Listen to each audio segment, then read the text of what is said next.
Alright guys, Rich here from the RC Network, and this is going to be the intro video to my Axial Yeti build. Now I plan to make the absolute ultimate Axial Yeti that you can find out there. As you see in front of you, you have basically the skeletal remains of an Axial Yeti, or Sasquatch, or whatever you want to call it. I basically plan to go to some of the best manufacturers out there in the RC world, and just turn this thing to an ultimate U4 slash durability slash fast rig. This thing will have awesome speed, torque, durability, and just it will look damn good.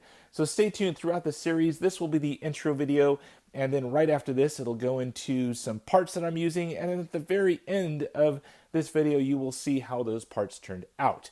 So without further ado, check this out. I saw an article written by Aaron Arndt of Proline Racing back in their Whole Shot newsletter that they do pretty much monthly at local hobby shops. And it really intrigued me to go ahead and pick up some of these items for my Axial Yeti. So unofficially, Proline doesn't actually make too many items for the Axial Yeti, but they have a whole array of parts that have kind of multi-use functions for different RCs on the market. So Aaron took it upon himself to go ahead and utilize some of the Proline parts to add to his Axial Yeti and fix a lot of the issues. So I'll have a link in the video description directly over to his article on the Whole Shot newsletter that you guys can check out. And I went ahead and picked up these items, and I'm going to show you how mine turns out as well. So he went to his local Proline catalog and started picking and choosing some of the parts to fix some of the issues. Now on the Proline front suspension, they use pretty much these plastic turnbuckles. They're non-adjustable, and they can definitely flex if you put some added pressure onto them. So Aaron actually addressed that by using a traditional turnbuckle, which is basically rod ends and steel turnbuckles that you can dial down and adjust your different settings on your front. Also on the front you do have these shocks. Although they are aluminum bodied, they do have plastic caps, and they're somewhat small for the bore of the actual capacity of the shock. So, definitely as you see before you, you see some new shocks to go on the Axial Yeti. These should be some great items. So the first thing is going to be these Pro Spec shocks. I've used these before on another build for my Losi 22 SCT. Definitely like these things. I picked up now the pre-built ones, which was pretty nice. Saves me a step from actually building them. They also have the ones that you can build yourself with some extra bits and pieces in there. And these things should definitely do good on the front of this short course style front independent suspension rig. So with that, of course, the Axial Yeti is a little bit heavier. So I picked up these front super hard spring kit. This is going to be the purple color, and these should definitely give me the right spring rate for that heavier rig, the Axial Yeti. So should be very good there. Next is going to be basically fixing all of the turnbuckle issues, those plastic ones I showed you earlier. So went ahead and picked up these guys. These are going to be the steering links, 4x60, and these are just basically a traditional steering link with good old American steel. So has a little notch there that you can orientate to the left side of the vehicle. And then also picked up these guys. These are going to be just the front Camber Links 50x4mm again. Good old American steel, and has the orientation notches there for the left side of the vehicle. So should be pretty good. And then lastly, I did pick up some rod ends to not only go with those turnbuckles. You have these guys right here, but this is also the hard anodized pivot ball set, so it definitely gives me the metal pivot balls that I'm definitely going to want, and all the different sizes of rod ends for those turnbuckles. And then lastly, it was recommended that you pick up this. This is a Pro Power Stroke Scaler plastic rebuild kit. Has these extra long rod ends, and that's going to go on those Pro Specs to give me the exact length that I need for the Axial Yeti. So it's not a direct bolt in, but with these extra long ones here, it should be a direct bolt in for the amount of length I need for the Axial Yeti. So, well, I'm going to go ahead and get turn in some wrenches and get these things installed, and I'll show you here what it looks like in the end. Alright, and I'm back now, and I went ahead and got all of those cool upgrades for my Axial Yeti installed from Proline Racing. Everything went on quite well, and of course we're using kind of universal parts here to go onto the Yeti, and you have to kind of use a little creative genius to get everything to work properly. So went ahead and installed everything.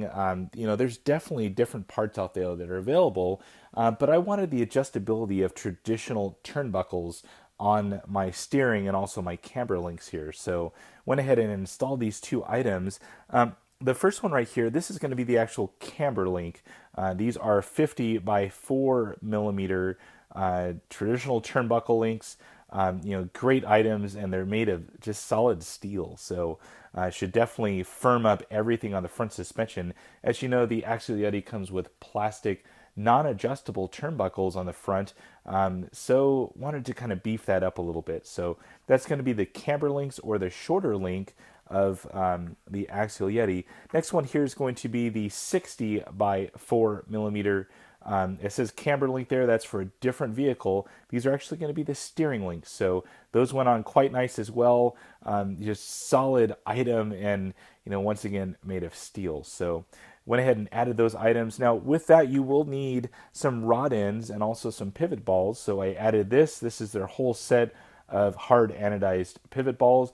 Now you're not going to be able to use those on every single link of the 4 links that I showed earlier, because there's certain sections where it has to get mounted in between two pieces. So you may have to use the stock pivot ball. If not, I went ahead and used the aluminum one on the open-ended links. So keep that in mind when you're installing these things. So they went quite nice. I'm going to go ahead and grab the vehicle here and show you guys as you remain out of focus. But everything mounted on quite nice. Now you can see here, I was able to use the aluminum pivot ball in the kit, but right here I did have to use a plastic one to go between the two pieces there. You'll also see that on this side, inside of the steering links right there, I did have to use the plastic one, but right here I did use the aluminum one. So just kind of have to use your brain and figure out which ones you can use and which ones you can't. So everything mounted up great. It's nice to have some traditional turnbuckles on this Axial Yeti. Lastly, I did install the Pro Spec shocks. These are the front versions intended for the slash 4x4 and lots of different ones that are on the market. But here's a quick look at the model number. There's going to be links in the video description as well. But I chose the pre-assembled ones. It just saves you a step.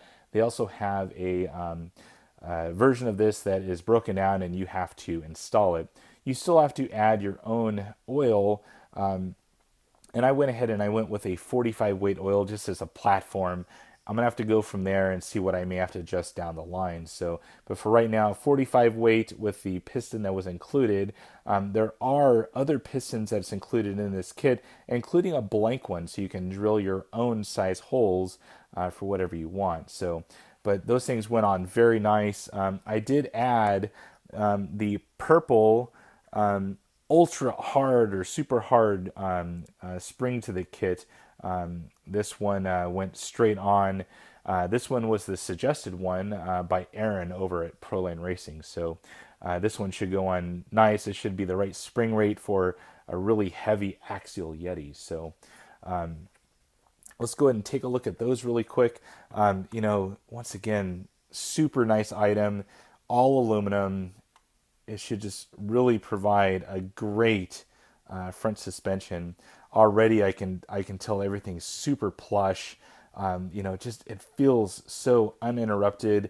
It's a solid shock, and everything's very nice. Now, I did have to add a longer rod end to the very bottom of the shock, and that was found in that other item, that plastic rebuild kit for another shock item there, and I'll show that here in a second. But everything went on very, very nice. No other modification was needed. I have plenty of room between that and the CVDs there, as you see. Either way, it's going to go into an open-ended area. Nothing will bend, so I think that was some concern from someone on the RCC forums, but everything should be very, very nice here. So can't wait to really test out that front suspension and see what this thing can do. Here's a quick look at that last model number, and that was for the rod end to just lengthen it another 5 millimeters for the correct size for the Axial Yeti. So you'll see that in that kit. Well, that's it, guys. If you want to take a look at my Facebook page, I have specific detailed photos between stock items and the upgrade items. So take a look at my Facebook page. There's going to be lots of photos on there, trying to keep a little bit different content on the different platforms. So, but, you know, as always, comments, questions on down below, and thumbs up and subscribe. That's it for now, guys. Over and out.